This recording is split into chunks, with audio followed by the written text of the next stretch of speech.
C'est quoi être un juif?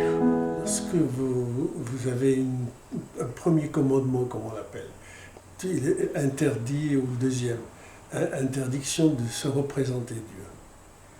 Donc on ne peut pas penser Dieu, on ne peut pas imaginer Dieu, on ne peut pas parler de Dieu, on ne peut rien faire. Qu'est-ce que vous voulez faire, hein? Le juif est celui qui croit en Dieu, mais le chrétien croit en Dieu, le musulman croit en Dieu, l'Africain croit en Dieu. Toutes les religions du monde sont définies par la croyance de quelqu'un qu'ils appellent Dieu. Mais alors que toutes les autres religions ont défini Dieu, on le représente. Le christianisme va même jusqu'à l'incarner dans ce qu'il appelle le Fils. Pour nous, toute idée, toute représentation de Dieu est interdite. Alors que vous direz des Juifs? Ensuite, la Torah a été donnée par celui qu'on appelle Dieu. Bon, très bien. C'est en étudiant le livre qu'on connaît notre mémoire, qu'on n'a pas vécu. Je n'ai pas vécu la sortie d'Égypte, moi je n'étais pas au Sinaï. Moi je n'étais pas avec Josué, je n'étais pas avec Rabia, mais on me dit, tu étudies ce livre, et ce livre va te dire comment, non pas qui tu es, mais comment tu vas aborder ce livre pour construire ton identité. Et donc l'identité change, chacun a sa propre lecture. On parcourt les 63 traités du Talmud, jamais un rabbin est d'accord avec un autre rabbin. Jamais. Et pourtant le Talmud s'en sort en disant, mais les deux ont raison. Mais c'est ce qui met en faillite la raison. Que veut dire les deux ont raison? Ils sont en contradiction. Comment ils peuvent avoir les deux raisons? Il y a un mot qui peut définir d'une manière générale les juifs, c'est non. Jamais oui. C'est non pas.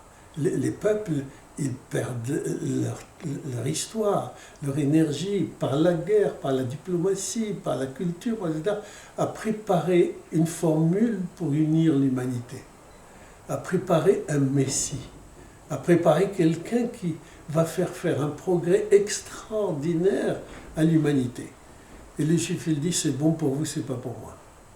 Vous avez Mahomet, c'est très bon pour vous, vous avez raison, mais c'est pas pour moi.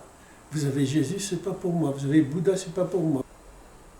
Le verbe être au présent n'existe pas en hébreu. L'hébreu ne peut pas dire je suis. Ça veut dire que l'hébreu ne connaît pas le présent, il ne s'est pas fixé au présent. L'hébreu est toujours celui qui, grâce à un passé, se projette vers l'avenir. Et il est continuellement happé. Il y a une force qui arrache le juif, l'hébreu d'abord, ensuite le juif, qui arrache le juif à ce qu'il est, pour le projeter devant. Et il lui dit, maintenant, construis cet avenir.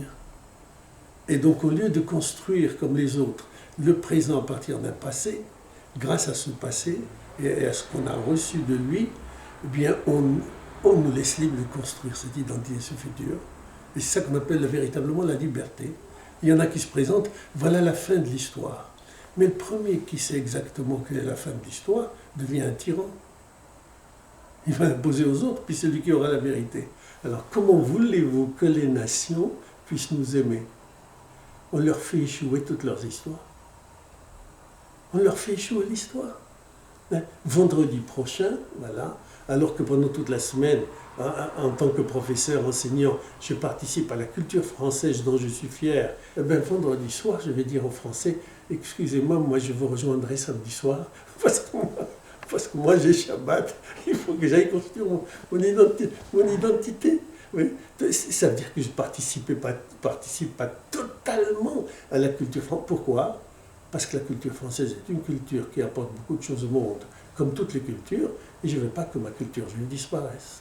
Et le problème, c'est ce dialogue entre les cultures, à travers lequel, grâce auquel, par l'intermédiaire desquels, chaque culture s'enrichit. Ce qui est valable pour la collectivité, ce qui est valable entre les nations, est valable également pour chaque individu, est valable surtout chaque individu par rapport à lui-même. On intériorise cela. Ouais. On intériorise cela. Je vais appliquer cette même structure juive dans la Torah, cette même compréhension, cette même vision du monde à moi. Mais je ne me rejoindrai jamais non plus. Je cours après moi pour savoir qui je suis. Je n'arriverai jamais au bout. Combien même je vivrai 500 ans, je serai en train de courir après la question qui suis-je, qui suis-je? C'est pas je ne suis pas. Je deviens continuellement. Je m'enrichis continuellement. Je me remets en question continuellement. Et c'est ce type d'homme qui est au centre du judaïsme. Et la réponse est très longue, elle dure 22 minutes. Oula. Comment je vais faire 3 minutes? Oula. Alors, ça, ce sera votre travail.